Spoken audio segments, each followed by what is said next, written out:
عجل فرجهم. رحم اللہ من قرأ الفاتحہ.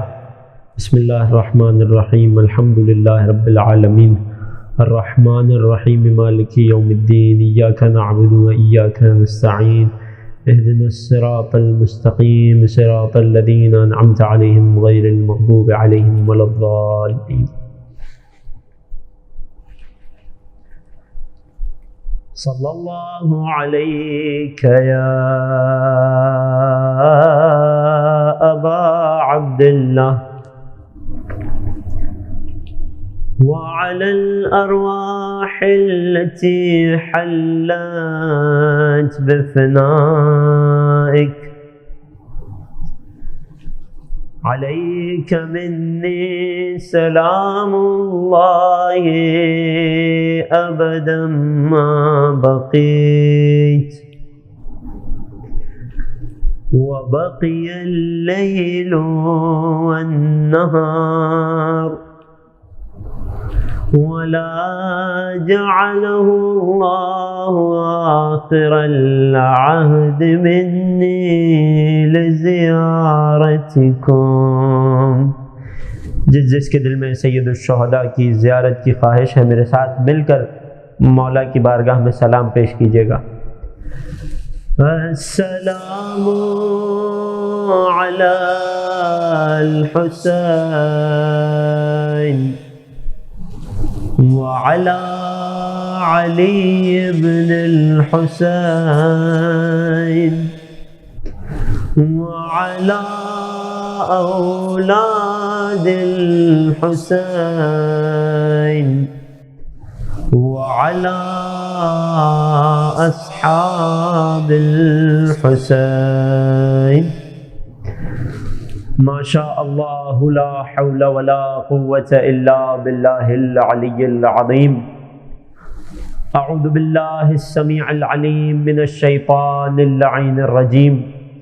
بسم اللہ الرحمن الرحیم. الحمد للہ الذی خلقنا فی امة الذی فاز رتبته الى قاب قوسین وأكرمنا بولاية وصيه الذي ردت له الشمس مرتين وجاهد بالسيفين وصلى إلى القبلتين وشرفنا بحب الزهراء أم السبطين وجعلنا من الباكين على مصاب الحسن والحسين والتسعة من ذرية الحسين الذين من بكى على مصابهم رجح حسناته أعمال الثقلين.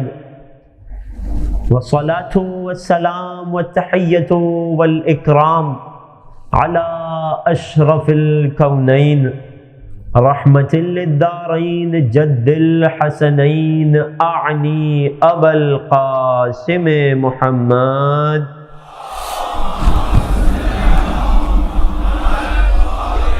وعلى أهل بيته الأطيبين الأطهرين رحمة الله على محبيهم ولعنة الله على أعدائهم ومنكري فضائلهم وغاسبي حقوقهم أجمعين.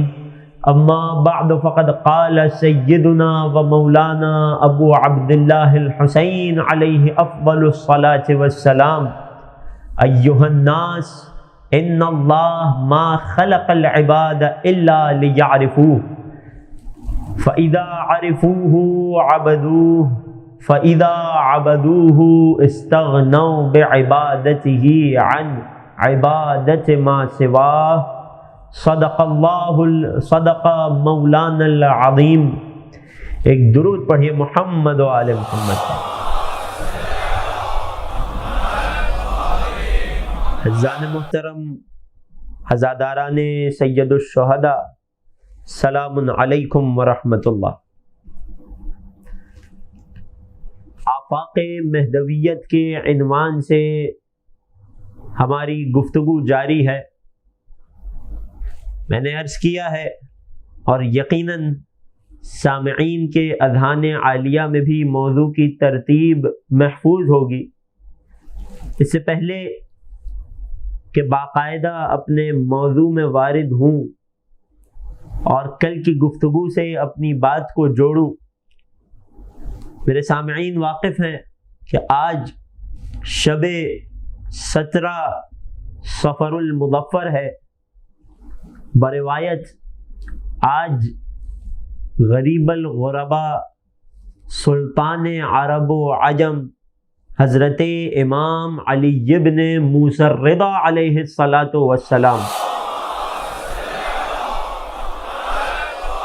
آج میرے مولا کی شہادت کی شب ہے، اور اسی مناسبت سے بیان مصائب بھی کیا جائے گا، اور اسی مناسبت سے غریب الغربا کا تابوت بھی برآمد کیا جائے گا۔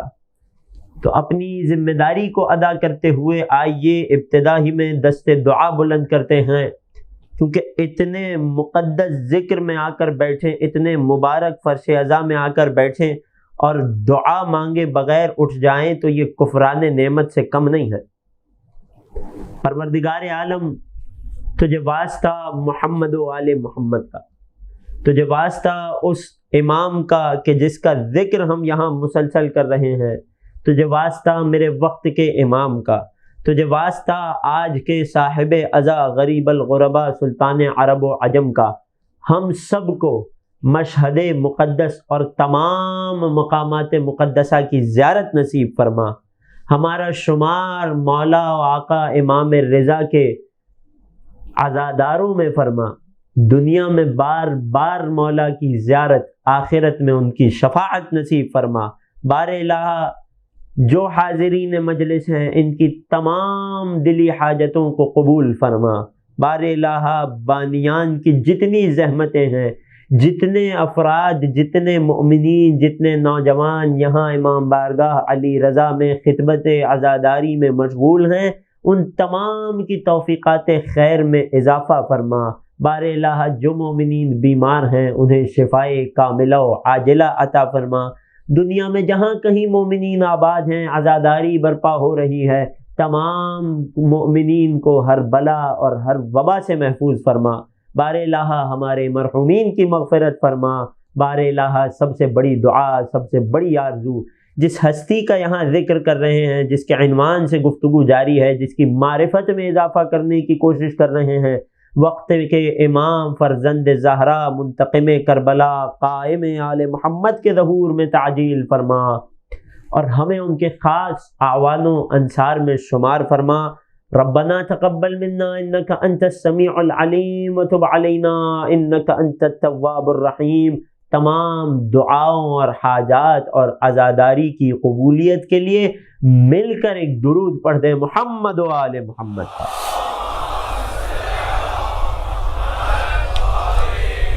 حضرات محترم، توجہات میرے ساتھ ہیں تو بات کا آغاز کروں۔ عنوان گفتگو آفاق مہدویت، معرفت امام زمانہ کے عنوان سے گفتگو جاری ہے۔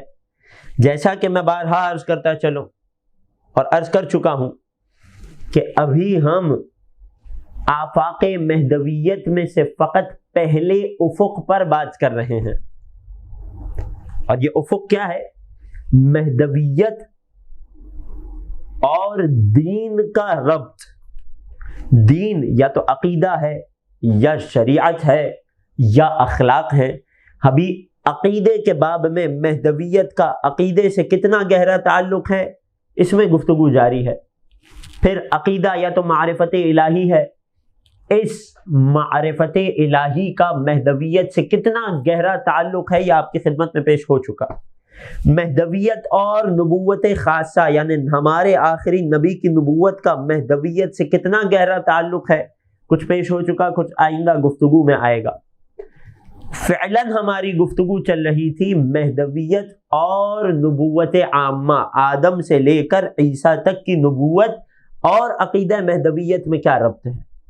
پھر ہم نے عرض کیا تھا، یہ ساری باتیں یاد رکھنا ضروری ہے تاکہ میں ان 11 مجالس کے توسط سے جس حد تک بیان کر سکوں، لیکن سامعین کی ذمہ داری ہے کہ جب ایک مرتبہ کوئی نیا معرفت کا باب واہ ہو جائے تو اس باب میں داخل ہوں، اس میں تحقیق کریں، اس میں مطالعہ کریں. یہ ساری ذمہ داری میرے محترم اور معزز سامعین میں آتی ہے. اور جو بچے کم سن بیٹھے ہیں ان کے والدین پر یہ ذمہ داری آتی ہے کہ اپنے وقت کے امام سے کے مطابق ان کے اعتبار سے اپنے مطالعے کو بڑھائیے. مجلس میں کتنا بیان ہو سکتا ہے، کس قدر معارف بیان ہو سکتے ہیں. جو میں بیان کر رہا ہوں ناچیز اس منبر اقدس سے، وہ سمندر کے اندر کا ایک قطرہ بھی نہیں ہے. ذمہ داری یہاں شخصی ہے. اپنے مطالعے کو بڑھائیے، کتابوں کو خریدیے، کتابوں کو پڑھیے، انہیں سمجھیے. سمجھ نہ آئے تو علماء سے سوال کیجیے. یہ وہی وقت کے امام ہیں کہ جن کے نام سے ہمیں روز قیامت اٹھایا جائے گا. مہدویت اور نبوت عامہ، میں نے عرض کیا تھا بحث 3 حصوں میں منقسم ہوتی ہے. سنن انبیاء کی بحث، مواریث انبیاء کی بحث اور خصائص انبیاء کی بحث. اس وقت اس لمحے ہم پہلے مرحلے میں، نبوت عامہ کے بھی پہلے مرحلے میں، جہاں خدا کی ان سنتوں کا بیان کیا جا رہا ہے جو اس نے اپنے مختلف انبیاء میں جاری فرمائی، اور وہ سب کی سب ہمارے وقت کے امام حضرت قائم آل محمد عجل اللہ تعالی فرجہ الشریف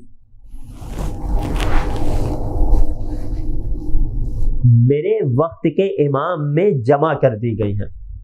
کل کی گفتگو یقیناً آپ کے اذہان عالیہ میں ہوگی. ہم سنن کے اعتبار سے مقدمات و تمہیدات کو طے کر چکے، ہم اصل موضوع کو بیان کر رہے تھے. کل گفتگو یہاں آ کر ٹھہری تھی، آپ کی خدمت میں چوتھے امام کی ایک حدیث پیش کی تھی کہ جس میں چوتھے امام نے راوی سے ارشاد فرمایا. میں دوبارہ تکرار کر رہا ہوں تاکہ کسی کے ذہن سے محو نہ ہونے پائے.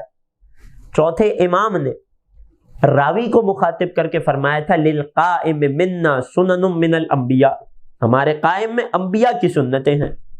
سنت من آدم و نوح، آدم اور نوح کی سنت ہے. وہ کیا تھی؟ بیان ہو چکی. طول العمر، طویل عمر ہونا. اب جو کوئی بھی آدم و نوح کی نبوت پر ایمان رکھتا ہے، قرآن کی حقانیت پر اعتقاد رکھتا ہے، اور جو شخص نبی اللہ نوح کی طویل عمر کا قائل ہے، اسے یہ حق نہیں ہے کہ میرے امام کے وجود بابرکت پر عمر طویل ہونے کا اعتراض کرے. 2 انبیاء، تیسرے نبی کے جن کی سنت جاری ہوگی. وَأَمَّا الْإِبْرَاهِيمُ فَخِفَاءُ الْوِلَادَةِ وَالْإِعْتِزَالِ، جہاں تک نبی اللہ خلیل اللہ ابراہیم کی سنت کی بات ہے تو 2 سنتیں ہیں جو میرے امام میں جاری ہوں گی. وہ کیا ہے؟ ولادت کا مخفی ہونا، پوشیدہ ہونا. تفصیل کل پیش کی. نبی اللہ ابراہیم کی والدہ پر بھی حمل کے آثار نمودار نہیں ہوئے تھے، اور میرے 12ویں آقا، میں قربان ہو جاؤں، آپ کی والدہ ماجدہ پر بھی حمل کے آثار نمودار نہیں ہوئے تھے. تفصیلی روایت کل کی گفتگو میں آ چکی. اعتزال عن الناس، لوگوں سے کنارہ کشی، اس کی بھی تفصیل کل گزر گئی. نبی اللہ ایوب کی جو سنت ہے فالفرج بعد البلوہ، ابتلاء اور آزمائش کے شدید ہو جانے کے بعد کشائش اور آسانی آ جانا، اس کی تفصیل بھی کل گزر گئی. 3 انبیاء کی سنتوں کا بیان اس حدیث کے مطابق رہ گیا، اگرچہ یہ فقط اس باب میں ایک حدیث ہے. میں نے عرض کیا تھا علامہ مجلسی نے مکمل باب قائم کیا، اور باب میں 10 احادیث ہیں اکثر ائمہ سے. میں فقط ابھی چوتھے امام کی حدیث پر ہوں. 3 انبیاء کے جن کی سنت کا بیان کل باقی رہ گیا تھا. سب سے پہلے فَأَمَّا الْمُوسَىٰ فَالْخَوْفُ وَالْغَيْبَةُ، جہاں تک نبی اللہ موسیٰ کلیم اللہ موسیٰ کی بات ہے، علی نبینا وآلہ وعلیہ افضل الصلاۃ والسلام، تو موسیٰ نبی اللہ کی اس روایت میں 2 سنتیں ہیں کہ جو قائم آل محمد میں خدا جاری کرے گا. وہ کیا ہے؟ پہلی سنت ہے خوف. اشارہ ابتدائی گفتگو میں گزر چکا ہے، پھر تفصیل بیان ہوگی. اور خوف کے ساتھ ساتھ غیبت. لوگ حیران ہیں، پریشان ہیں، کیا نبی اللہ موسیٰ بھی غیبت میں تشریف لے گئے تھے؟ ابھی قرآن کی روشنی میں یہ سارے واقعات تفصیل سے بیان ہوں گے. توجہات میرے ساتھ رکھیے گا، ذرا محسوس کیجئے گا. کہ یہ عقیدہ مہدویت کہ جو بادی النظر میں لوگوں کو اتنا عجیب و غریب معلوم ہوتا ہے کہ یہ کیسے ممکن ہے کہ شیعوں کا ایک امام ہے، 12واں امام ہے، کہ جس کی ولادت 1200 برس پہلے ہو چکی ہے، کہ جس کی ولادت کی خبر بھی زیادہ عام نہیں ہوئی، پھر وہ طویل غیبت میں بھی چلے گئے اور غیبت میں اب تک زندہ بھی ہیں، حیات بھی حاصل ہے، اور پھر ظہور بھی فرمائیں گے اور روح زمین کو عدل و انصاف سے بھی بھر دیں گے۔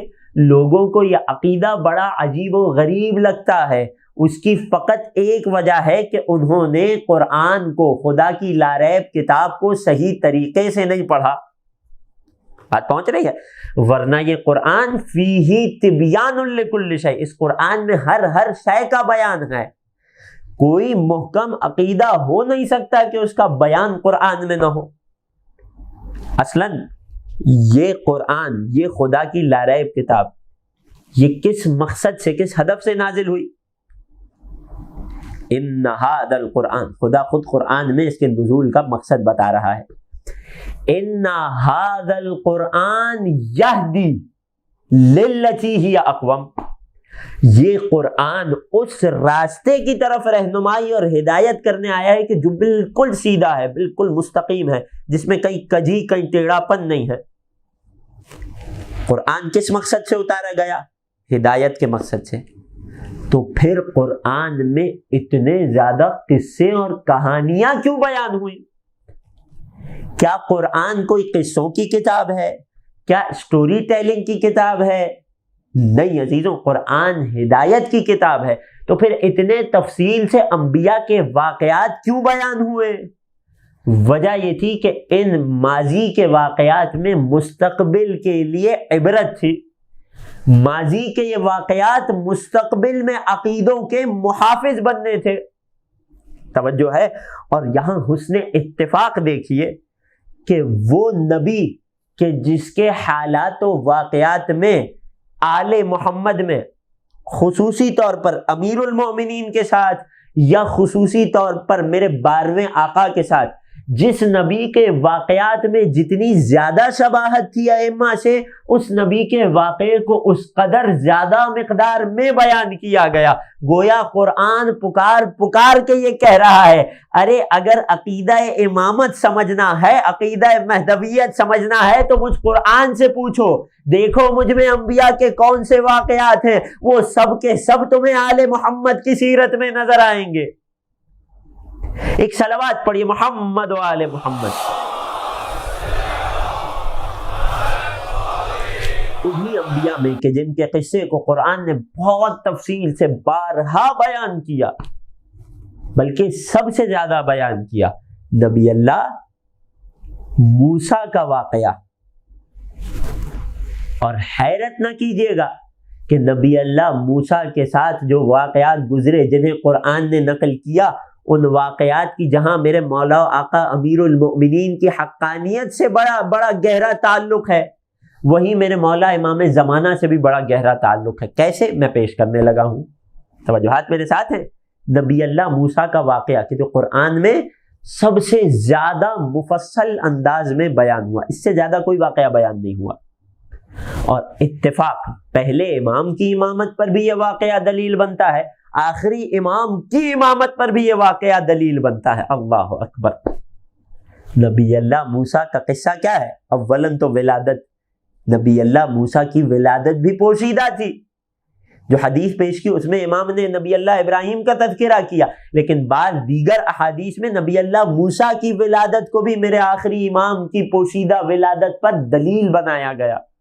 پھر کیا ہوا؟ موسیٰ پل بڑھ کے جوان ہوئے۔ کہاں پر ہوئے؟ فرعون کے دربار میں ہوئے۔ نبی اللہ موسیٰ کی دو سنتیں ہیں جو میرے وقت کے امام میں جاری ہونی ہے، ایک ہے خوف اور دوسری ہے غیبت۔ میرا آپ سے سوال ہے، نبی اللہ موسیٰ جب فرعون کے دربار میں پل کر جوان ہوئے تو کیا فرعون جانتا تھا یہی وہ جوان ہے کہ جو میری حکومت کے تختے کو پلٹے گا؟ کیا اسے علم تھا؟ اگر علم ہوتا تو قتل نہ کر دیتا۔ فرعون نہیں جانتا تھا۔ کیا فرعون کو موسیٰ اپنے سامنے دکھ رہے تھے؟ یقیناً اپنے حواس ظاہری سے، اپنی بصارت سے تو دیکھ رہا تھا، لیکن بصیرت کی آنکھوں سے نہیں دیکھ پا رہا تھا۔ کیوں؟ کیونکہ موسیٰ تو ظاہر تھے، لیکن موسیٰ کی پہچان فرعون سے پوشیدہ تھی۔ اللہ اکبر! گویا مجھے لفظ بدل کر کہنے دیجئے کہ موسیٰ کی پہچان اور نبی اللہ موسیٰ کی شناخت فرعون کے لیے غیبت میں تھی۔ اللہ اکبر! علماء فلسفہ غیبت امام زمانہ میں واضح طور پر بیان کرتے ہیں کہ میرے وقت کے امام جو پردہ غیب میں ہے، اور یہ جو عقیدہ غیبت ہے، اس کا یہ مطلب نہیں ہے کہ امام زمانہ اس عالم میں، اس روئے زمین پر نہیں ہے، بلکہ کسی اور عالم میں کوچ کر چکے ہیں۔ نہیں، اس عقیدہ غیبت کا مطلب یہ ہے کہ ہمارے وقت کے امام اسی روئے زمین پر ہیں، ہمارے درمیان ہیں۔ بعض روایات میں تو چھٹے امام کا فرمان ہے کہ تمہارے ہی بازاروں میں سفر کرتے ہیں، تمہارے درمیان زندگی گزارتے ہیں، تم ان کے شخص کو دیکھتے ہو، پرسن تمہاری نگاہوں میں ہوتا ہے، لیکن شخصیت اور پرسنالٹی غیبت میں ہوتی ہے۔ یہ فلسفہ غیبت ہے، یہ عقیدہ غیبت ہے، اسے سمجھنا ہوگا۔ جیسے نبی اللہ موسیٰ فرعون کے دربار میں ہے لیکن پہچانتا نہیں ہے کہ یہ حجت خدا ہے، بالکل ویسے ہی میرے وقت کے امام لوگوں کے درمیان ہوتے ہیں، کئیوں کو شرف ملاقات بخشے ہیں۔ روایات کے مطابق ہر سال حج میں میدان عرفہ میں موجود ہوتے ہیں۔ کتنے ہی علماء ہیں کہ جنہوں نے امام زمانہ کے وجود اقدس کو کربلا معلیٰ میں اپنے جد کی عزاداری میں مشغول پایا، لیکن مشکل کیا ہے؟ عقیدہ غیبت کا تقاضا کیا ہے کہ اس موقع پر پہچان نہیں پائے کہ یہ وقت کی حجت ہے۔ خدا نے شخص کو ظاہر رکھا، شخصیت کو غیبت میں رکھا، اور یہاں سے ہمیں حکمت غیبت اور مفہوم غیبت بھی واضح ہو جاتا ہے۔ دلیل نبی اللہ موسیٰ کی غیبت۔ جن افراد کے لیے یہ فلسفہ غیبت اور یہ دلیل واضح کیسے سنت غیبت موسیٰ میرے وقت کے امام میں جاری ہو رہی ہے، جن کے لیے یہ مطلب واضح ہے، درود پڑھیے محمد و آل محمد کا۔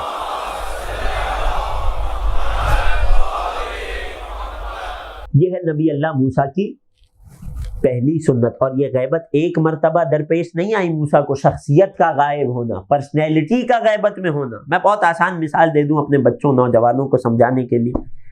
جتنے افراد فرش عزا پر تشریف فرما ہیں، یہ جتنے نورانی چہرے، یہ جتنے عزادار، یہ عشاق حسین بیٹھے ہیں، کیا یہ بیٹھے ہوئے مجھے دکھ رہے ہیں؟ کیا میں انہیں دیکھ سکتا ہوں؟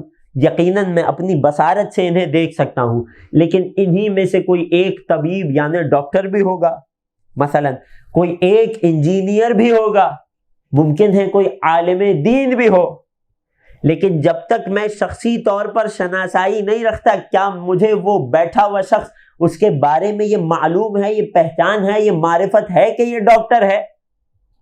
نہیں، میری نظروں کے سامنے ہے، میں دیکھ بھی رہا ہوں لیکن میں پہچان نہیں رہا ہوں۔ شخص حاضر ہے، شخصیت غیبت میں ہے۔ یہی حکمت ہے، یہی مفہوم ہے وقت کے امام کی غیبت کا۔ جتنے واقعات آپ علماء کے سنتے ہیں، وقت کے امام نے ملاقات کا شرف بخشا، تمام کے تمام میں ایک بات متفقہ نظر آئے گی، ایک سملیرٹی نظر آئے گی۔ وہ کیا ہے کہ تمام کے تمام جب ملاقات کر رہے تھے، مسائل کا حل جان رہے تھے، مشکلات کا حل لے رہے تھے، لیکن پہچان نہیں پائے تھے کہ یہ وقت کا امام ہے۔ خدا ذہن پر ایسا پردہ غیب ڈال دیتا ہے کہ خیال بھی نہیں آتا کہ یہ میرے وقت کا امام ہے۔ جب چلے گئے اور علماء نے غور و فکر کیا، تب جا کر انہیں احساس ہوا کہ یہ شاید میرے وقت کا امام تھا۔ اللہ اکبر! ایک درود پڑھیے وقت کے امام کی عظمت۔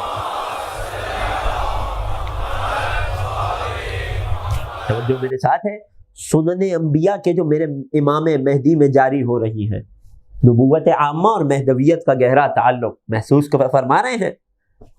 نبی اللہ موسیٰ کا واقعہ، خوف اور غیبت بیان ہو گئی، خوف کا بیان رہتا ہے۔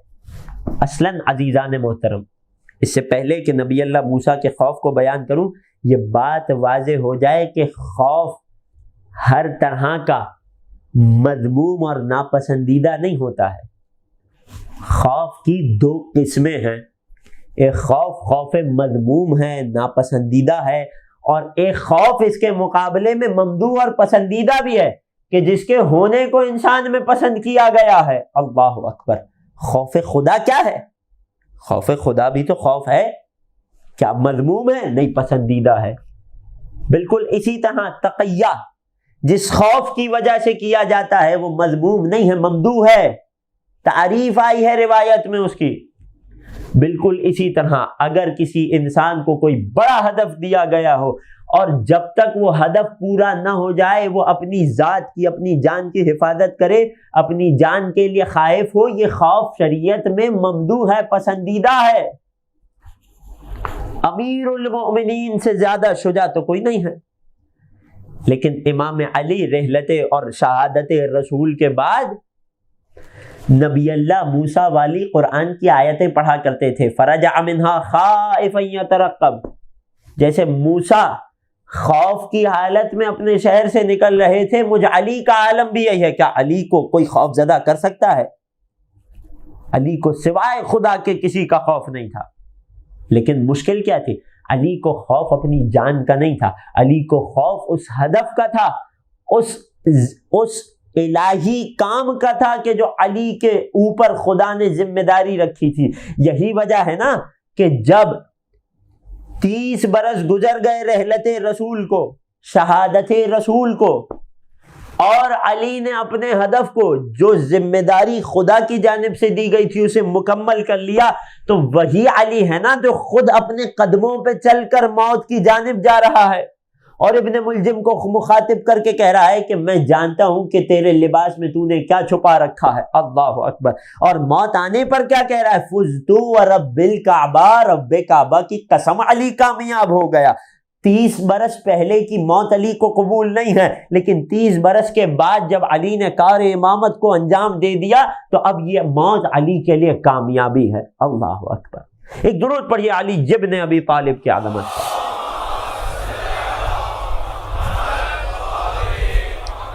نبی اللہ موسیٰ فرعون کے دربار میں پلے بڑھے، یہاں تک کہ پل بڑھ کر جوان ہو گئے، اور ایک نبی کی جسمانی قوت بھی عام لوگوں سے بڑھ کے ہوا کرتی ہے، فقط روحانی اور دماغی نہیں، جسمانی قوت میں بھی نبی ہر اعتبار سے اپنے زمانے کے لوگوں میں کمال پر ہوتا ہے۔ ہوا کیا کہ نبی اللہ موسیٰ ایک روز شہر کے کسی علاقے سے گزر رہے ہیں، قرآن نے اس قصے کو لفظ بلفظ نقل کیا ہے، کوئی روایت نہیں پڑھ رہا ہے اس وقت۔ وَدَخَلَ الْمَدِينَةَ عَلَى حِينِ غَفْلَةٍ مِّنْ أَهْلِهَا، سورہ قصص اصلاً جس سورہ کا نام ہی قصے ہیں اس سورہ میں بیان ہوا۔ وہ جب موسیٰ شہر والوں سے ناآشنا تھے، مدینے میں شہر میں داخل ہوئے، مصر کا ہی کوئی علاقہ تھا، فَوَجَدَ فِيهَا رَجُلَانِ يَقْتَتِلَانِ فَوَجَدَ فِيهَا رَجُلَيْنِ يَقْتَتِلَانِ، موسیٰ نے دیکھا دو مرد ہیں کہ جو لڑ رہے ہیں، جھگڑا کر رہے ہیں۔ ہذا من شیعتہ وہذا من عدوہ، ایک تھا کہ جسے قرآن نے کیا لقب دیا، اللہ اکبر، توجہ کیجئے گا، ایک تھا کہ جسے قرآن نے کہا کہ یہ موسیٰ کا شیعہ تھا۔ اللہ اکبر۔ لوگ کہتے ہیں کہ شیعہ فرقہ نیا ہے، تازہ ہے، قرآن موسیٰ کے چاہنے والے کو موسیٰ کا شیعہ کہہ رہا ہے، دوسرا موسیٰ کا دشمن تھا۔ فاستغاثہ الذی من شیعتہ علی الذی من عدوہ، وہ جو موسیٰ کا چاہنے والا تھا اس نے موسیٰ سے مدد مانگی۔ اللہ اکبر۔ یقیناً آپ کی توجہ مہدویت پر ہے، لیکن ان آیات میں جو پوشیدہ اشارے ہیں انہیں ضائع نہ ہونے دیجیے گا عزاداروں۔ قرآن کیا کہہ رہا ہے؟ ایک تھا موسیٰ کا شیعہ، ایک تھا موسیٰ کا دشمن۔ جب موسیٰ نزدیک سے گزرے تو شیعہ نے کیا کیا؟ شیعہ کی فطرت یہ تھی، وہ موسیٰ کا شیعہ تھا، اس نے موسیٰ سے مدد مانگی۔ اگر ہم علی کے شیعہ علی سے مدد مانگے تو کوئی شک نہ کرنا، کوئی اعتراض نہ کرنا، ارے جس کا شیعہ ہوتا ہے اسی سے مدد مانگتا ہے، یہ قرآنی فارمولہ ہے۔ ایک صلوات پڑھیے علی کی عظمت پر۔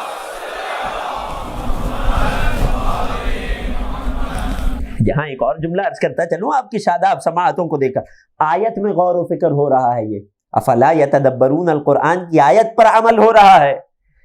فاستغاثہ الذی من شیعتہ، جو موسیٰ کا شیعہ تھا، لفظ آیت، جو موسیٰ کا شیعہ تھا اس نے موسیٰ سے مدد مانگی، علی الذی من عدوہ، موسیٰ کے دشمن کے خلاف یا اپنے دشمن کے خلاف. میرا آپ سے سوال ہے، فطری سوال ہے، جب دو بندے لڑ رہے ہیں، شیعہ نے اپنے آقا سے مدد مانگی، جو مقابل میں ہے اسے کیسا احساس ہوا ہوگا؟ اچھا لگا ہوگا یا برا لگا ہوگا؟ یقیناً برا لگا ہوگا. اب اگر ہم علی سے مدد مانگے اور کسی کو برا لگے تو سمجھ جائیے گا وہ دشمن. ایک اور صلوات پڑھیے علی کی عظمت پر. فاستغاثه الذي من شيعته على الذي من عدوه. شیعہ نے تو اپنا فرض ادا کر دیا، موسیٰ سے مدد مانگ لی. کیا موسیٰ نے اپنا فرض ادا کیا؟ اللہ اکبر. قرآن کہتا ہے فَوَقَذَهُ مُوسَىٰ. اللہ اکبر. نبی اللہ موسیٰ نے ایک مکہ رسید کیا. اور شیعہ نے مدد مانگی تھی نا، کیسے مدد نہ کرتے موسیٰ؟ کیسا مکہ رسید کیا؟ قرآن کیا ہے؟ فَوَقَذَهُ مُوسَىٰ. موسیٰ نے مکہ رسید کیا. کسی عام انسان کا مکہ نہیں تھا، نبی اللہ کا مکہ تھا. فَقَضَىٰ عَلَيْهِ. ایک مکے میں وہ شخص، وہ دشمن ہلاک ہو گیا. شیعہ کا مدد مانگنا بھی قرآن کی سنت ہے اور علی کا مدد کرنا بھی قرآن کی سنت ہے. ایک اور درود پڑھیے آقا علی کی عظمت پر. یہ قرآن سے دلیل ہے نا.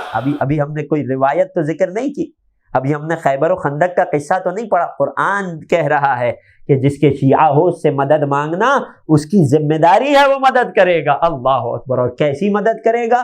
فَوَقَذَهُ مُوسَىٰ فَقَضَىٰ عَلَيْهِ. اللہ اکبر. موسیٰ نے ایک مکہ رسید کیا، وہ دشمن واصل جہنم ہو گیا. اللہ اکبر. پھر موسیٰ نے ایک جملہ کہا، قَالَ هَذَا مِنْ عَمَلِ الشَّيْطَانِ.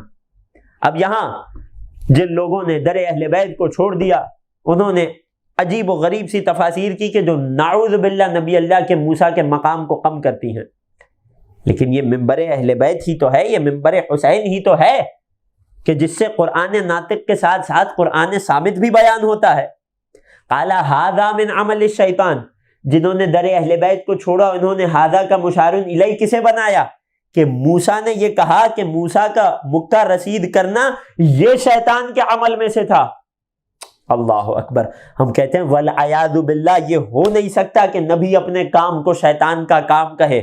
ھذا سے مراد کیا تھی؟ یہ جو لوگ جھگڑا کر رہے تھے، یہ جھگڑا شیطان کے کاموں میں سے تھا. نبی اللہ نے تو جھگڑے کو ختم کیا. اللہ اکبر. بات آگے بڑھتی ہے. وہ جسے مارا وہ صرف شیعہ کا دشمن نہیں تھا، وہ فرعونی تھا، وہ دوسری پارٹی کا تھا، وہ فرعون کے گروہ کا تھا. پورے شہر میں خبر پھیل گئی کہ نبی اللہ موسیٰ نے ایک فرعونی کو قتل کر دیا ہے. اللہ اکبر. اب کیا ہوا؟ قرآن کیا کہتا ہے؟ جا کر دیکھیے گا، تفسیر اور ترجمہ پڑھیے گا، اور تفسیر پڑھیں تو تفسیر اہل بیت پڑھیے گا. اللہ اکبر. قرآن بھی اسی وقت ہدایت کرتا ہے جب آل محمد کے در سے لیا جائے. ہوا کیا؟ روایت کہتی ہے، معذرت آیت کہتی ہے. ابھی میں روایت نہیں پڑھ رہا ہوں، یہ تو الحمدللہ بفضل خدا عادت ہے روایت پڑھنے کی، تو بار بار لبوں سے روایت نکلتا ہے، وگرنہ اس وقت میں آیت پڑھ رہا ہوں. ایک صلوات پڑھیے محمد و آل محمد پر.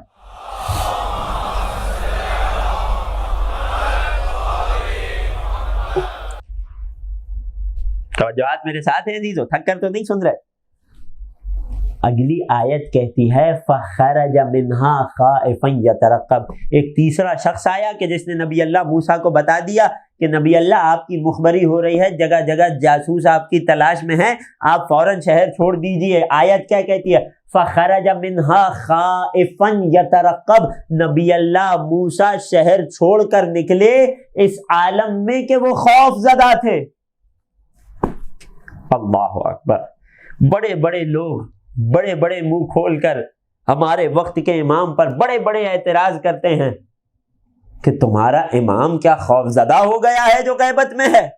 ہم جواب دیں گے جی بالکل خوف زدہ ہے، اسی لیے غیبت میں ہے. بالکل اسی طرح جس طرح موسیٰ خوف زدہ ہو کر شہر چھوڑ کر نکل گئے تھے.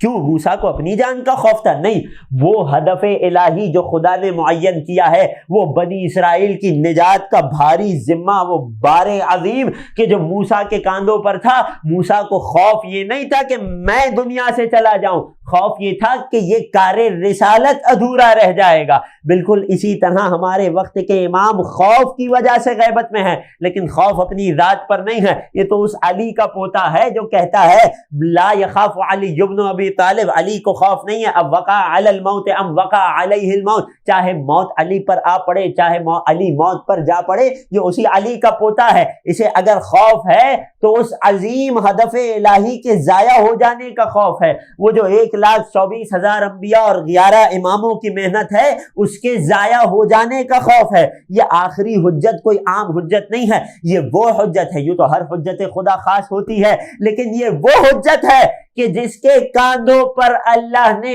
1,24,000 انبیاء اور 11 اماموں کے کار رسالت کی تکمیل کا ذمہ رکھا ہے۔ اللہ اکبر۔ ایک اور صلوات پڑھیے میرے وقت کے امام کی علامت پر۔ نہیں معلوم عزیزوں کس قدر توجہ سے سن رہے ہیں، سماعتیں آمادہ ہیں، قصے کو آگے بڑھاؤں۔ نبی اللہ موسیٰ خوف کے عالم میں شہر سے نکل گئے۔ خوف کیسا؟ اپنے اوپر نہیں، ہدف پر خوف، اور یہ خوف خوف ممدوح ہے۔ اس خوف کی شریعت نے تعریف کی ہے، تاکید کی ہے۔ یہی سنت موسیٰ، غیبت بھی اور یہی والا خوف بھی، میرے وقت کے امام میں بھی یہی سنت موسیٰ پائی جاتی ہے۔ اللہ اکبر۔ اب جو سوال کرے یہ اعتراض میرے وقت کے امام پر نہیں ہوگا، یہ اللہ کے نبی موسیٰ پر ہوگا۔ اللہ اکبر۔ بات کو اور آگے بڑھاؤں ایک منزل، یہاں بڑی ہی خوبصورت سی ایک اور حدیث ملتی ہے۔ اس حدیث میں تو نبی اللہ موسیٰ کی 2 سنتیں بیان ہوئی جو میرے وقت کے امام میں ہیں۔ ایک اور روایت میں امام معصوم نے ارشاد فرمایا کہ نبی اللہ موسیٰ کی ایک سنت ہے کہ جو میرے وقت کے امام میں جاری ہوگی، وہ کیا ہے؟ یصلح اللہ امرہ فی لیلۃ، کہ خدا نے جس طرح سے ایک رات میں نبی اللہ کے تمام امور کو مرتب کر دیا، میرے وقت کے امام کے تمام امور بھی ایک شب میں مرتب ہوتے چلے جائیں گے، ایک رات میں سارے حالات ظہور کے لیے سازگار ہوتے چلے جائیں گے، یہاں تک کہ مولا کا ظہور پرنور ہو جائے گا۔ خدا ہم سب کو وہ دن دیکھنا نصیب فرمائے۔ وہ کیا ماجرا ہے، کیا ہوا تھا نبی اللہ موسیٰ کے ساتھ، سننا چاہیں گے نا قرآن سے، تاکہ ہمارے مکتب کے ہر نوجوان، ہر بچے کے پاس عقیدہ مہدویت پر ہر دلیل قرآن سے ہو۔ اللہ اکبر۔ چاہے وہ طول عمر کا معاملہ ہو، نبی اللہ نوح کی عمر کو پیش کریں، چاہے وہ غیبت کا معاملہ ہو، نبی اللہ موسیٰ کی غیبت کو پیش کریں، آگے تفصیل آئے گی، نبی اللہ یوسف کی غیبت کو پیش کریں، چاہے وہ خوف کا معاملہ ہو، نبی اللہ موسیٰ کے خوف کو پیش کریں۔ اللہ اکبر۔ ہوا کیا نبی اللہ موسیٰ کے ساتھ؟ جب موسیٰ مدین پہنچے ہیں، وہاں نبی اللہ شعیب سے ملاقات ہوئی ہے، وہاں کنویں سے پانی بھرنے میں موسیٰ نے نبی اللہ شعیب کی بیٹیوں کی مدد کی ہے، نتیجے میں نبی اللہ شعیب نے اپنے گھر دعوت دی ہے۔ وہ پورا ماجرا میرے بزرگان جانتے ہیں، اور والدین کی ذمہ داری ہے کہ نوجوانوں کو قرآنی قصوں سے آگاہ کریں۔ اور اب واضح ہو رہا ہوگا کہ ان قرآنی قصوں کی اہمیت مکتب تشیع کے لیے کتنی زیادہ ہے۔ یہ فقط قصے کہانیاں نہیں ہیں، یہ دلیلیں ہیں آل محمد کی حقانیت پر۔ اللہ اکبر۔ قرآن کا ایک ایک صفحہ آل محمد کی حقانیت کی گواہی دے رہا ہے۔ وہ اندھی ہے وہ آنکھیں جو قرآن پڑھیں اور آل محمد کو نہ سمجھ پائیں۔ ایک اور صلوات پڑھیں محمد و آل محمد پر۔ توجہ کیجیے گا، مدین میں نبی اللہ شعیب نے موسیٰ کو اپنی خدمت کے لیے 8 برس روکا، نتیجے میں نبی اللہ موسیٰ کو اس خدمت کی اجرت کیا دی کہ میری ایک بیٹی سے میں آپ کا عقد کر رہا ہوں۔ القصہ مختصر تفصیلی واقعہ ہے، قرآن نے بارہا بیان کیا ہے، سورہ قصص میں بہت تفصیل ہے۔ جب موسیٰ شعیب نبی اللہ کی خدمت کر کے مدین سے دوبارہ اپنے ملک جانے کے لیے نکلے، اصلاً خود نبی اللہ موسیٰ کا جو مصر کی قوم بنی اسرائیل پر مبعوث کیے گئے تھے، ان کا اپنے علاقے کو چھوڑ کر 8 برس تک، 8 حجج قرآن کی آیت کے جملے ہیں، 8 برس تک مدین میں نبی اللہ شعیب کی خدمت میں رہنا، یہ اپنی قوم سے غیبت نہیں ہے تو کیا ہے؟ توجہ کر رہے ہیں کس قدر مماثلت اور کس قدر سنتیں ہیں جو پائی جا رہی ہیں۔ القصہ مختصر، نبی اللہ موسیٰ جب اپنے اہل و عیال کو، اپنی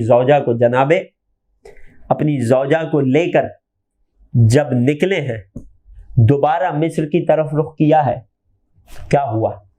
موسیٰ ایک پہاڑ کے سرہانے سے گزر رہے ہیں کہ جہاں پہاڑ کی چوٹی پر ایک غار میں موسیٰ کو کچھ روشنی نمودار ہوتی ہوئی نظر آئی۔ سردیوں کی راتیں تھیں۔ نبی اللہ موسیٰ نے اپنے گھر والوں، اپنی زوجہ، اپنے عیال سے فرمایا کہ ذرا تھوڑی دیر آپ یہاں ٹھہریے، لعلی اطلع علی شیء او اجد علی النار ہدی، شاید میں وہاں سے کچھ آگ حاصل کر لوں گرمی کے لیے، یا آگ پر جو شخص بیٹھا ہو اپنا ہاتھ سیک رہا ہو اس سے راستہ پوچھ کے آ جاؤں۔ موسیٰ پہاڑ پر چڑھے تھے کس مقصد سے؟ راستہ پوچھنے یا حرارت حاصل کرنے۔ جب پہاڑ پر پہنچے تو کیا ہوا؟ آواز قدرت آئی، انی انا اللہ رب العالمین، اے موسیٰ میں تمہارا رب عالمین کا پروردگار ہوں۔ اللہ اکبر۔ اذهب الى فرعون انه طغى، قرآن کیا ہے؟ اے موسیٰ ہم تمہیں اپنا نبی بنا رہے ہیں۔ موسیٰ کو رسالت مل رہی ہے، لینے آگ گئے تھے پہاڑ پر رسالت مل گئی، راستہ پوچھنے گئے تھے پہاڑ پر رسالت مل گئی۔ اے موسیٰ جاؤ، فرعون طغیانی کر رہا ہے، سرکشی کر رہا ہے، جاؤ اسے ہمارا پیغام سناؤ۔ کیا فقط اتنا نہیں، وہ دونوں معجزات جو مشہور معجزات ہیں کہ جن کا ذکر مواریث انبیاء میں آئندہ بحثوں میں آئے گا، کہ جن کا میرے مولا آخر الزمان کے ساتھ بڑا گہرا ربط ہے، ایک عصائے موسیٰ اور دوسرا ید بیضاء، یہ دونوں اسی وقت عطا ہوئے۔ موسیٰ کیا کرنے گئے تھے؟ کیا وہم و گمان میں بھی ہوگا؟ ان نبی اللہ ہونے کے اعتبار سے بات نہیں کر رہا، عام انسان اگر ہوتا کیا وہم و گمان میں بھی ہوتا کہ اوپر اتنا بڑا معاملہ پیش آ جائے گا؟ آگ لینے گئے تھے، حرارت حاصل کرنے گئے تھے، راستہ پوچھنے گئے تھے، نبوت لے کر کوہ طور سے اترے۔ یہ کیا ہوا؟ یہ کیا ماجرا ہوا؟ ایک شب میں اللہ نے نبی اللہ موسیٰ کے امور کو مرتب کر دیا اور ان کے ہدف حقیقی کی طرف گامزن کر دیا۔ میرے چھٹے امام فرماتے ہیں جس طرح ایک شب میں موسیٰ کے تمام امور مرتب ہو گئے، یہی موسیٰ کی سنت میرے وقت کے امام میں جاری ہوگی۔ ایک شب میں، بعض علماء کہتے ہیں ایک شب کنایا ہے، یعنی بڑے ہی مختصر وقت میں، بڑی ہی تیزی سے۔ ابھی تو ظہور کے کوئی آثار بھی نہیں ہوں گے، لیکن اچانک حالات ایسی کروٹ بدلیں گے کہ میرے وقت کے امام کے ظہور کی راہیں ہموار ہوتی چلی جائیں گی۔ بات پہنچ رہی ہے؟ لیکن اس کے باوجود کوئی حق نہیں رکھتا کہ کسی بھی واقعے کی طرف اشارہ کر کے کہے کہ فلاں واقعہ ہے اس کا مطلب ظہور ہو رہا ہے، فلاں ماجرا فلاں جنگ ہے اس کا مطلب ظہور ہو رہا ہے۔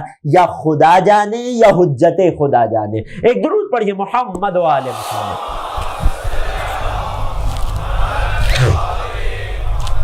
یہ ہے نبی اللہ موسیٰ کی 3 سنتیں کہ جو میرے وقت کے امام میں جاری ہو رہی ہیں۔ بات کو آگے بڑھاؤں، سماعتیں متوجہ ہیں اور سنتیں سننا چاہیں گے کہ جو میرے وقت کے امام میں پائی جاتی ہیں۔ میں کیا کروں عزیزوں، اتنا تفصیلی موضوع ہے، اتنا طویل موضوع ہے، ممبروں سے بیان بھی نہیں کیا جاتا، قطرے کی مانند بیان کر رہا ہوں، ایک پورا سمندر ہے جو چھوڑ رہا ہوں۔ یہ ضروری ہے، یہ ابحاث سننا، انہیں ہضم کرنا، عقیدہ مہدویت کو مضبوط کرنا، معرفت امام زمانہ میں اضافہ کرنا ضروری ہے۔ میرے آقا حسین کا حکم ہے، سرنامہ کلام پہلے دن کی مجلس کی طرف رجوع کیجئے، وہ حدیث حسین کے جو روزانہ سرنامہ کلام میں تلاوت کی جاتی ہے کہ جسے اس موضوع کی بنیاد قرار دیا گیا۔ میں کیا کروں جب تک میں اپنے وقت کے امام کو نہیں پہچانوں گا، میں اپنے رب کو نہیں پہچان پاؤں گا۔ جب تک میں اپنے رب کو نہیں پہچانوں گا عبادتیں بے فائدہ ہیں۔ میری مجبوری ہے ان معارف کو بیان کروں، اور آپ سے بھی گزارش ہے کہ انہیں سنیے، انہیں سمجھیے، انہیں ہضم کیجیے، ان پر عقیدہ مضبوط کیجیے، اپنے وقت کے امام کی معرفت میں اضافہ مانگا کیجیے خدا سے۔ فرش ازا سے بہتر، حسین کے گھر سے بہتر کون سی ایسی جگہ ہو سکتی ہے امام زمانہ کی معرفت کی دعا مانگنے کے لیے؟ خدا پہلے میری اور مجھ سمیت ہم سب کے وقت کے امام کی معرفت اور عشق اور چاہت اور محبت میں اضافہ فرمائے۔ اس دعا کی قبولیت کے لیے ایک درود پڑھ دیجئے محمد و آل محمد۔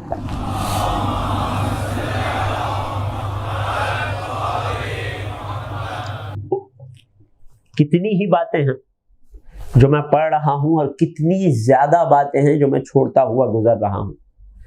نبی اللہ عیسیٰ کی سنت کیا بیان ہوئی؟ یقال فیہ ما یقال فی عیسیٰ، امام فرماتے ہیں کہ ہمارے قائم کے بارے میں بھی ان کی غیبت میں وہی باتیں کی جائیں گی جو نبی اللہ عیسیٰ کے بارے میں کی جاتی ہیں۔ وہ کیا ہے؟ بعض لوگ کہتے ہیں رفعا، جو مسلمانوں کا عقیدہ ہے، نبی اللہ عیسیٰ حیات ہیں، ما قتلوہ وما صلبوہ ولکن شبہ لہم، نہ یہ لوگ عیسیٰ کو قتل کر سکے، نہ یہ لوگ عیسیٰ کو سولی پر چڑھا سکے، بلکہ عیسیٰ کی شبیہ تھی کہ جسے سولی پر چڑھا رہے تھے، زوم میں تھے، گمان میں تھے کہ ہم نے نبی اللہ کو قتل کر دیا۔ نہیں، خدا اپنے نور کو بجھنے نہیں دیتا، خدا جانتا ہے اس کی حجت کی حفاظت کیسے کرنی ہے۔ اللہ اکبر۔ وہی خدا ہے نا کہ جو کربلا کے اتنے عظیم مصائب میں سے علی ابن الحسین حجت خدا کو زندہ مدینے پہنچاتا ہے، اس خدا کے لیے کیا مشکل ہے کہ عیسیٰ کو اپنی قوم سے زندہ اٹھا لے۔ بعض لوگوں کا، عیسائیوں کی ایک بڑی تعداد کا عقیدہ ہے کہ نبی اللہ عیسیٰ اس دنیا میں حیات نہیں ہیں۔ اصلاً مسلمانوں کا عقیدہ تو اس سے بہت بڑھ کے ہے، نہ فقط حیات ہیں بلکہ ظہور قائم کے بعد زمین پر اتارے جائیں گے۔ اور کس مقصد سے اتارے جائیں گے؟ تاکہ خود حضرت امام زمان کی اقتدا کر کے لوگوں کو بتائیں کہ لوگوں یہ قابل اقتدا ہیں، یہ اس قابل ہیں کہ ان کی اقتدا کی جائے۔ اللہ اکبر، اللہ اکبر۔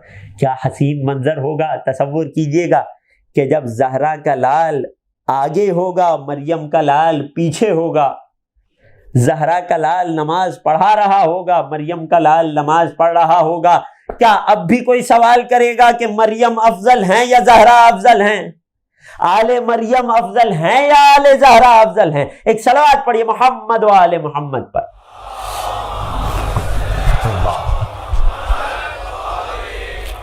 بات کو آگے بڑھاؤں، عیسیٰ کے بارے میں جو کچھ کہا جاتا رہا، جو ان کی موت یا زندگی کے بارے میں اختلاف ہے، بالکل ویسا ہی اختلاف میرے وقت کے امام کے بارے میں بھی پایا جاتا ہے۔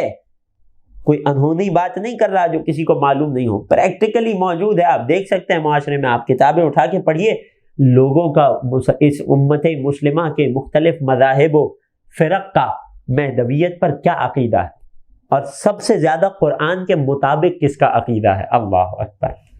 توجہ ہے، بات کو آگے بڑھاتے ہیں۔ نبی اللہ عیسیٰ کے بعد روایت نے جس نبی کا تذکرہ فرمایا ہے وہ کوئی اور نہیں، میرے اور آپ کے آخری نبی حضرت محمد مصطفیٰ صلی اللہ علیہ وآلہ وسلم ہے۔ تشبیہ امام نے دی رسول کی، آخری رسول کی۔ اب یہاں پر بحث نبوت عامہ سے نبوت خاصہ میں منتقل ہو گئی۔ توجہ ہے، ہمارے نبی کی وہ کون سی سنت ہے کہ جو امام وقت میں خدا جاری فرمائے گا؟ امام فرماتے ہیں، چوتھے امام، فالخروج بالسیف، تلوار کے ساتھ خروج کرنا۔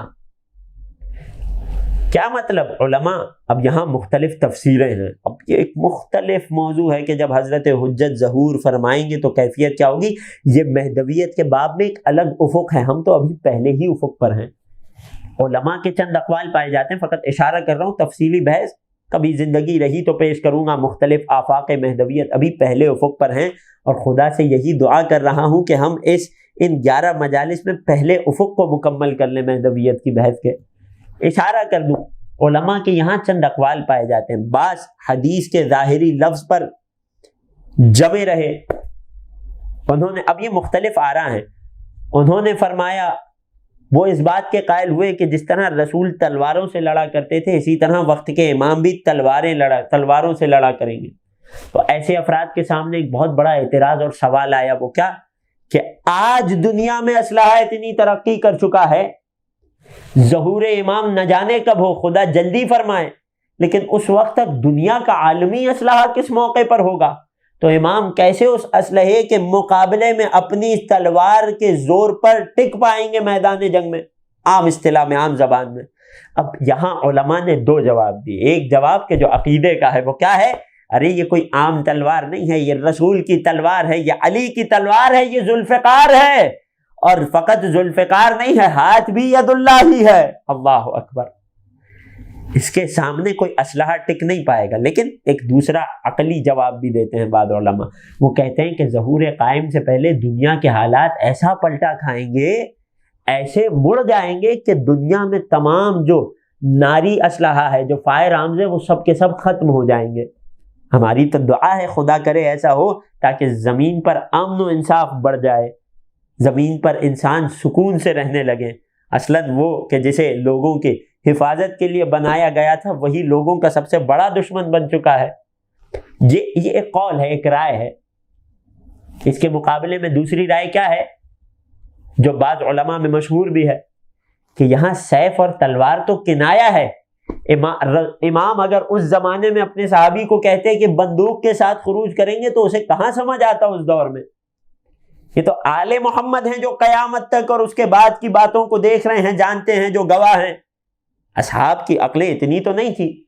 آل محمد کا طریقہ کار ہے کہ لوگوں سے ان کی عقلوں کے مطابق بات کیا کرتے ہیں۔ امام نے تلوار کنایتاً استعمال کیا، مراد اسلحہ تھی، یعنی جس طرح سے رسول اسلحہ لے کر خروج فرمایا، اسی طرح میرے وقت کے امام بھی اسلحے کے زور پر خروج فرمائیں گے۔ لیکن یہاں ایک جملہ ضمناً عرض کرتا چلوں، اس کی تفسیر آخری مجالس میں آئے گی کہ جب حضرت حجت اور آقا حسین کے درمیان کا ارتباط اور تعلق بیان ہوگا کہ جس کے رسول کے جو تلوار لے کر خارج ہوئے، تلوار کے ساتھ خروج کیا، مراد یہ نہیں ہے کہ اسلام قتل و غارت گری کا دین ہے۔ اسلام اس بات کا دین ہے کہ جہاں جس کا زور ہو وہاں اسلحے کے زور پر قبضہ کر لے، قابض ہو جائے، زمینوں کو ہتھیا لے، باغات کو کھا جائے۔ یہ اسلام کا طریقہ کار نہیں ہے، بلکہ رسول نے اپنی جتنی جنگیں فرمائی وہ سب کی سب دفاعی تھی۔ جب موقع آئے گا ہم ثابت کریں گے دلیل سے۔ اسی طرح امام زمانہ کی بھی حیات طیبہ کے دو حصے ہوں گے، ایک قاتلین حسین سے انتقام، یہاں امام خوب تلوار چلائیں گے، اور دوسرا دنیا میں عدل و انصاف پھیلانا۔ یہاں میرے امام کی روش ہو بہو اپنے نانا رسول اللہ اور اپنے جد حسین والی ہوگی، یعنی امام بھی فقط دفاعی انداز میں اسلحہ چلائیں گے۔ بات پہنچ رہی ہے؟ کوئی غلط مقصد نہ لے اس حدیث سے۔ ایک صلوات پڑھیں محمد و آل محمد کا۔ بہت مختصر کرتا چلوں، شب شہادت ہے، مسائل بھی تفصیلی ہوں گے انشاءاللہ، خدا نے توفیق دی تو خوب گریا کریں گے۔ چھٹے امام کے پاس راوی آیا، مولا نے حدیث میں تشبیہ بیان کی، رسول کی طرح سیف لے کر نکلیں گے۔ راوی نے پوچھا مولا مراد کیا ہے؟ فرمایا کہ ہمارے قائم جب ظہور فرمائیں گے تو ان کے ظہور کے بعد سے لے کر 8 مہینوں تک امام اپنی تلوار کو نیام میں نہیں ڈالیں گے۔ لا يدخل سیفہ فی غمدہ، امام 8 ماہ تک ہرگز تلوار کو نیام میں نہیں ڈالیں گے، بلکہ فرزند زہرا کی تلوار فرزند زہرا کے کاندھے پر ہوگی، ہر وقت دشمن خدا کا سر اڑانے کو تیار ہوگی۔ راوی پوچھتا ہے پھر کیا ہوگا؟ اس سے پہلے عرض کر دوں یہ کون سے وہ 8 مہینے جہاں امام دشمنوں کا کلا کما کریں گے، جہاں امام قاتلین امام حسین سے انتقام لیں گے۔ اب یہاں ایک سوال چھوڑے جا رہا ہوں آپ کے اذہان میں کہ حسین 61 ہجری میں قتل ہو گئے، تو امام جب ظہور کریں گے تو کس سے قتل حسین کا انتقام لیں گے؟ جتنے قاتل تھے یا ان کے سپورٹر پروموٹر تھے وہ سب کے سب تو واصل جہنم ہو چکے۔ یہ سوال ذہن میں رکھ لیجئے، زندگی رہی تو آخری مجالس میں اس کا تفصیلی جواب آئے گا۔ کس سے انتقام لیں گے؟ ابتدائی 8 ماہ امام انتقام لینے میں گزاریں گے، دشمنوں کو نیست و نابود کرنے میں گزاریں گے۔ پھر 8 مہینے جب مکمل ہو جائیں گے کشت و خون کے، جنگ کے، قتل و غارت گری کے، تو اب امام اپنی تلوار کو نیام میں رکھ لیں گے اور پھر رحمت خدا کا اظہار کریں گے۔ راوی نے پوچھا مولا، اب یہاں روایت کے بڑے عجیب جملے ہیں۔ امام فرماتے ہیں حضرت قائم اس وقت تک تلوار چلاتے رہیں گے حتی یرضی اللہ، جب تک خدا راضی نہ ہو جائے۔ اللہ اکبر۔ وہ پہلے علی تھے کہ جو بستر رسول پر سو کر خدا کی مرضیاں خرید رہے تھے، یہ آخری علی ہیں جو تلواروں سے سر اڑا اڑا کر خدا کی مرضیاں خرید رہے ہوں گے۔ ایک صلوات پڑھیے محمد و آل محمد کا۔ بات پہنچ رہی ہے، توجہ ہے؟ حتی یرضی اللہ، اس وقت تک تلوار نیام میں نہیں رکھیں گے کہ جب تک خدا کو راضی نہ کر لیں۔ اب یہاں راوی کوئی عام راوی نہیں، ابو بصیر جیسا باب معرفت باب بصیرت راوی فوراً سوال کیا، مولا کیف یعلم انہ قد رضی اللہ، اللہ اکبر، مولا آخری حجت کو یہ معلوم کیسے ہوگا، یہ پتہ کیسے چلے گا کہ اللہ ان سے راضی ہو گیا؟ عقیدے کا سوال ہے، اللہ اکبر۔ اب یہاں گفتگو ایک مختلف جہت کی طرف پھر جاتی ہے، میں نہیں جاؤں گا، فقط اشارہ کر رہا ہوں، میرے پاس بالکل وقت میں گنجائش نہیں ہے کہ نبی اللہ پر جب وحی نازل ہو رہی ہو، امر خداوندی اتر رہا ہو، تو اس کے قلب کی کیفیت کیا ہوتی ہے، کیسے پتہ چلتا ہے اسے، کسی بھی نبی کو، کہ یہ اللہ کی وحی ہے یا شیطان کا وسوسہ ہے؟ ایک بڑی ہی دقیق علمی اور اعتقادی بحث ہے، زندگی رہی تو آفاق مہدویت کے کسی اور افق کے ضمن میں آپ کی خدمت میں پیش کروں گا۔ بہرحال راوی ابو بصیر ہے، سوال کیا، مولا کیف یعلم، کیسے پتہ چلے گا کہ خدا راضی ہو گیا ہے؟ اللہ اکبر۔ امام نے عجیب جملہ ارشاد فرمایا، یلقی اللہ فی قلبہ رحمتہ، کیسے امام کو خبر ہوگی کہ اب تلوار سے خدا راضی ہو گیا ہے؟ امام فرماتے ہیں اللہ ہمارے قائم کے دل میں 8 مہینے کے بعد اپنی رحمت خاصہ کو ڈال دے گا۔ جیسے ہی اس رحمت خاصہ کا احساس ہوگا، امام جان جائے گا کہ خدا راضی ہو گیا ہے۔ اللہ اکبر۔ کیا امام رحمت خدا کا مظہر نہیں ہے؟ یہ کیا مطلب ہے رحمت ڈالی جائے گی؟ کیا پہلے امام کے دل میں رحمت نہیں ہے؟ نہیں ہے، لیکن وہ رحمت عامہ ہے، یہ رحمت خاصہ ہے۔ وہ جنگ کا عالم تھا، وہاں جنگ کرنا شجاعت تھی، یہ اب رحمت دکھانے کا عالم ہے، یہاں رحمت دکھانے میں شجاعت ہوگی۔ اللہ اکبر۔ توجہ کیجیے گا کس طرح سے آل محمد مظاہر صفات خداوندی ٹھہرے۔ اب بات آ گئی ہے تو ایک جملہ عرض کروں اور پھر زحمت تمام، کل سنن انبیاء کی بحث کو آگے بڑھائیں گے۔ نبی اللہ یوسف کی میں کتنی ایسی سنتیں تھیں کہ جو میرے وقت کے امام میں پائی جاتی ہیں، اور نبی اللہ یوسف کا واقعہ کہ جسے قرآن نے احسن القصص کہا ہے، بہترین قصہ کہا ہے، کتنی ایسی حکمتیں ہیں کہ جو مماثلت رکھتی ہیں، کتنی ایسی باتیں ہیں، کتنے ایسے ماجرے ہیں نبی اللہ یوسف کے قصے میں کہ جو میرے وقت کے امام کی حقانیت پر دلیل ہیں۔ کل انشاءاللہ یہاں سے بات آگے بڑھے گی۔ آج کہاں پر بات کو چھوڑے جا رہا ہوں کہ قائم آل محمد کے دل میں خدا ایسی رحمت خاصہ ڈال دے گا کہ انہیں یہ معلوم ہو جائے گا، یہ یقین ہو جائے گا کہ خدا راضی ہو گیا ہے۔ اللہ اکبر۔ توجہ ہے کس طرح سے اہل بیت صفات خداوندی کا مظہر ٹھہرے۔ میرا اپنے حاضرین ناظرین سے سوال ہے، کیا خدا رحمان الرحیم ہے؟ لا شک فی۔ بسم اللہ الرحمن الرحیم۔ رحمان کا مطلب رحم کرنے والا، رحیم کا مطلب رحم کرنے والا۔ کیا ان دونوں رحمتوں میں فرق ہے؟ یقیناً ہر مفسر نے لکھا، تمام مومنین جانتے ہیں، رحمان عمومی رحمت کے جو کافر کو بھی رزق پہنچاتا ہے، رحیم وہ خصوصی رحمت کے جو مومنوں سے خاص ہے۔ بالکل اسی طرح امام کے قلب میں بھی ایک رحمت عمومی ہوا کرتی ہے، ایک رحمت خاصہ ہوا کرتی ہے۔ اللہ اکبر۔ کیا خدا رحمان و رحیم ہے؟ یقیناً ہے۔ تو کیا ہر جگہ پر اسی رحمت کا اظہار ہوتا ہے؟ نہیں عزیزوں۔ اللہ اکبر۔ دعائے افتتاح کے عجیب جملے اور حسن اتفاق دیکھیے کہ یہ دعا بھی میرے وقت کے امام سے متعلق ہے۔ ابتدا ہی میں جملے ہیں، ایقنت، اے خدا مجھے یقین ہے، انکا ارحم الراحمین، کہ تو سب سے زیادہ رحم کرنے والا ہے۔ کیا ہر جگہ پر ہر کسی کے ساتھ؟ نہیں۔ فی موضع العفو والرحمہ، وہاں پر بہترین رحمت کرنے والا ہے کہ جہاں عفو درگزر کا مقام اور محل ہے۔ اللہ اکبر۔ یہی خدا اعظم المتجبرین، تو سب سے زیادہ، اللہ اکبر، واشد المعاقبین، اے خدا تو سب سے دردناک سزا دینے والا ہے۔ کہاں؟ ہر جگہ ہر کسی کو نہیں۔ فی موضع النکال والنقمہ، جہاں سزا دینے کا مقام ہو، موقع ہو، مناسبت ہو، وہاں پر۔ واعظم المتجبرین، اے خدا تو کبریائی ظاہر کرنے والوں میں سب سے بڑا جبار ہے۔ کہاں؟ ہر جگہ پر نہیں۔ فی موضع الکبریاء والعظمہ، کہ جہاں کبریائی اور جبروت کے اظہار کا موقع ہے، معلوم کیا ہوا؟ خدا رحمان و رحیم بھی ہے، خدا جبار بھی ہے، خدا غفار بھی ہے، خدا ستار بھی ہے، لیکن ہر صفت اپنے مناسب مقام پر ظاہر ہوتی ہے۔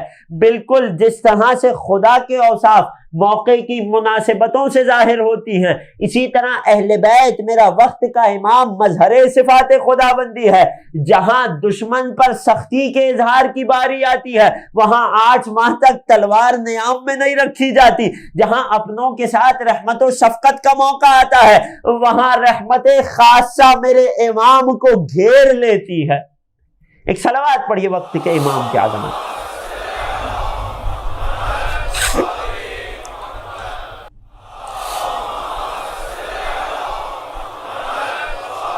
بس عزیزو، یہاں سنن انبیاء پر ہی آج کی گفتگو کو روک رہا ہوں۔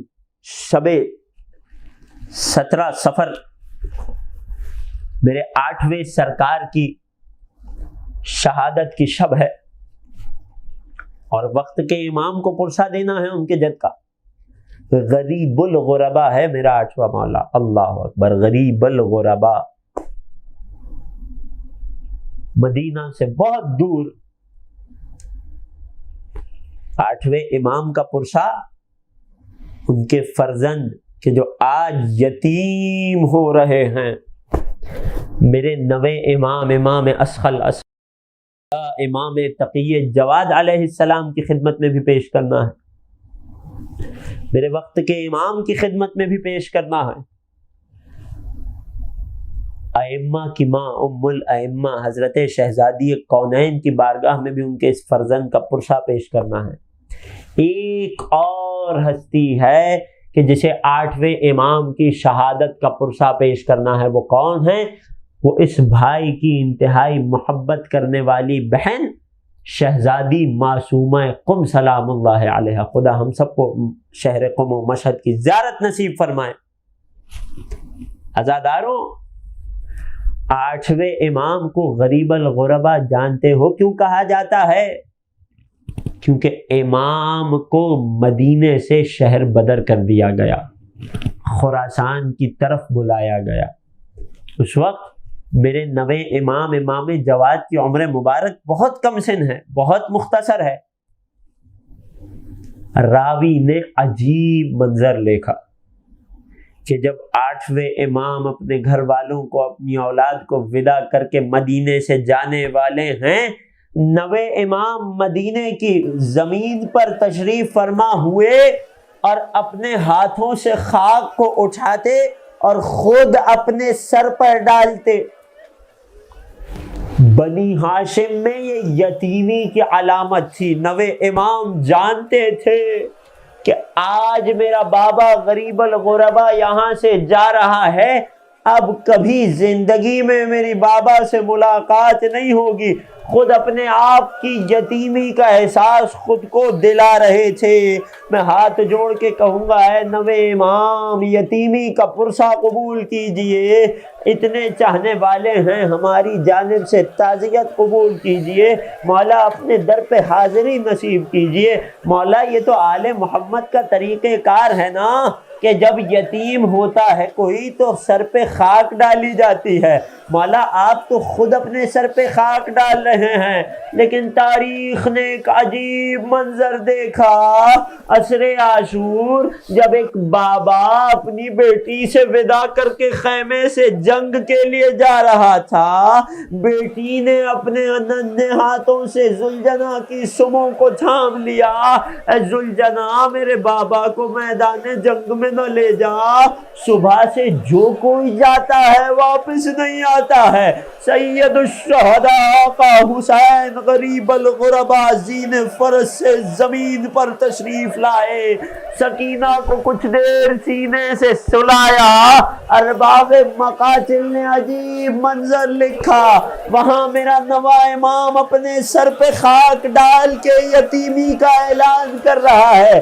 یہاں میرے حسین نے کربلا کی خاک کو اٹھایا اور اپنی 4 برس کی سکینہ کے سر پہ ڈالنے لگے، شاید بتانا چاہ رہے ہو اے سکینہ میرے بعد تجھ سے کوئی اتنی شفقت بھی نہیں کرے گا کہ یتیمہ سمجھ کے سر پہ خاک ڈال دے۔ اجرکم علی اللہ اجرکم علی الزہرا، دادارو خدا کوئی غم نہ دے سوائے غم اہل بیت کے۔ غریب الغرباء سلطان العرب والعجم کا ماتم ہے، مولا کا مرثیہ ہے، مولا کا گریہ ہے، رونے میں نہ شرمانا۔ روایت کے جملے ہیں میرے 8ویں مولا ابا صلت کو نصیحتیں فرماتے ہیں۔ حاکم ملعون نے دربار میں طلب کیا ہے، دربار میں تشریف لے جاتے ہیں، زہر میں بجھے ہوئے چند انگور ہیں، پیش کرتا ہے، مولا انکار کرتے ہیں، زبردستی مولا کو انگور کے 3 دانے چکھاتا ہے، مولا 3 دانے چکھتے ہیں، دربار سے اٹھتے ہیں، انا للہ و انا الیہ راجعون کے کلمے لبوں پر جاری ہیں۔ مولا دربار سے واپسی کو پلٹنے لگتے ہیں، لعین بلا کر پوچھتا ہے اور کھائیے کہاں جا رہے ہیں؟ فرماتے ہیں جہاں تو بھیجنا چاہ رہا ہے۔ خدا کسی کو غربت کے عالم میں، پردیس میں، تنہائی کی موت نہ دے۔ اللہ اکبر۔ میرے مولا گھر تشریف لاتے ہیں، ابا صلت کو بتایا تھا ابا صلت اگر سر پر چادر اوڑھی ہوئی ہو تو مجھ سے کلام نہ کرنا، سمجھ لینا کہ تیرے آقا کے دنیا میں آخری اوقات، آخری لمحے چل رہے ہیں۔ اپنے آپ کو ایک کمرے میں بند کر لیا، کافی دیر تک عبادت و راز و نیاز الہی کی صدا آتی رہی۔ ابا صلت کہتا ہے کہ جب کافی دیر خاموشی چھائی رہی، میں اپنے 8ویں امام کے کمرے میں داخل ہوا۔ میں نے کیا دیکھا کہ مولا کی روح قفس عنصری سے پرواز کر چکی ہے، لیکن فقط اتنا ہی نہیں، یہ دیکھ کر میرے تعجب میں اضافہ ہو گیا۔ سننا اور سن کر رونا عزادارو، 8ویں امام کو بھی پرسا دینا ہے، 9ویں امام کو بھی پرسا دینا ہے، شہزادی معصومہ قم کو بھی پرسا دینا ہے۔ یہ دیکھ کر میرے تعجب میں اضافہ ہو گیا کہ 8ویں امام کا جنازہ پوری طرح آمادہ ہو چکا ہے، غسل بھی دیا جا چکا ہے، کفن بھی پہنایا جا چکا ہے، جنازہ آمادہ ہے، تیار ہے۔ میری حیرت کی انتہا نہ رہی کہ اچانک میری نگاہ پڑی کہ کم سن بچہ سرہانے بیٹھا ہوا ہے۔ میں نے سوال کیا آپ کون ہیں؟ جواب ملا ہے ابا صلت ہم تمہارے وقت کے امام ہیں، ہم تقی جواد ہیں، ہم فرزند رضا ہیں۔ اے ابا صلت خدا کا قانون یہ ہے کہ حجت خدا کو غسل و کفن فقط حجت خدا ہی دیا کرتی ہے۔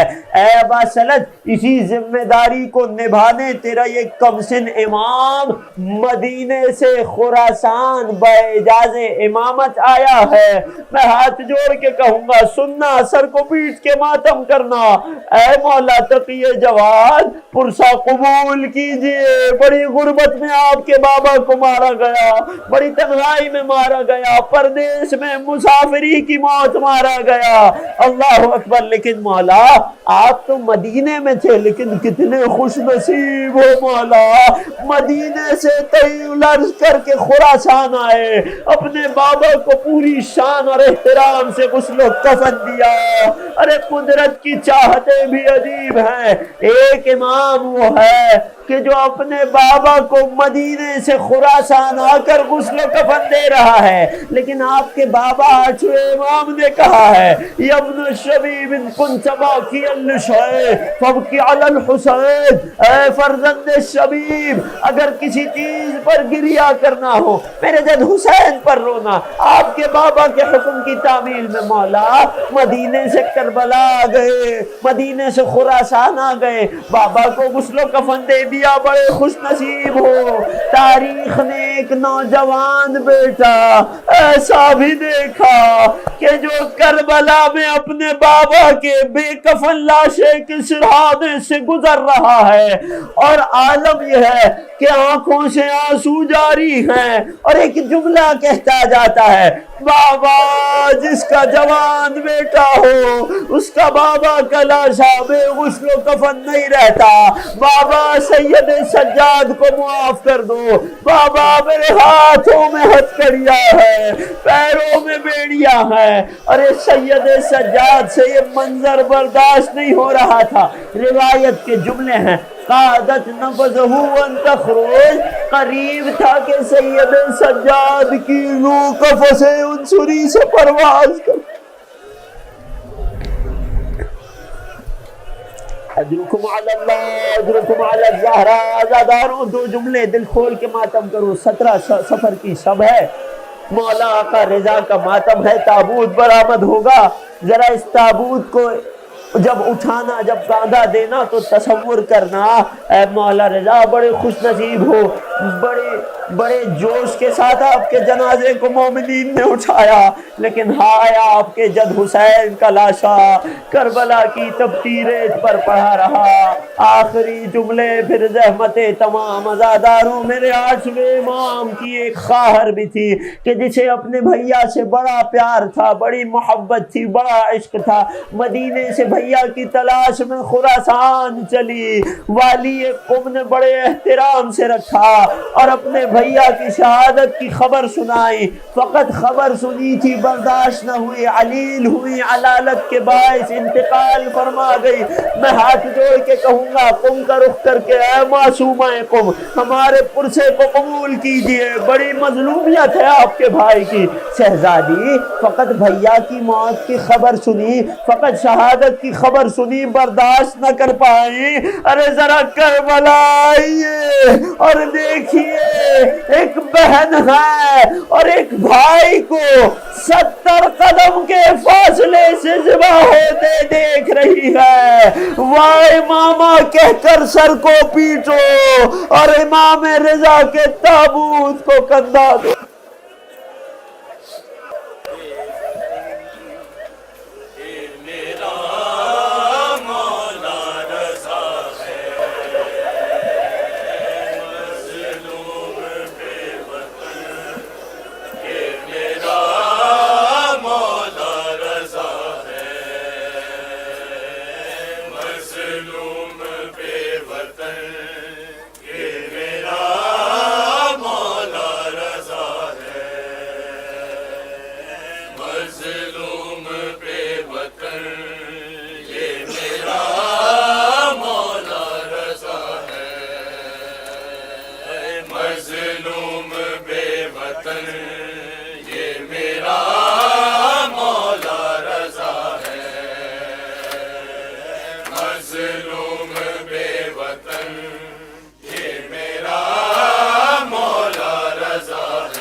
مظلوم بے وطن یہ میرا مولا رضا ہے،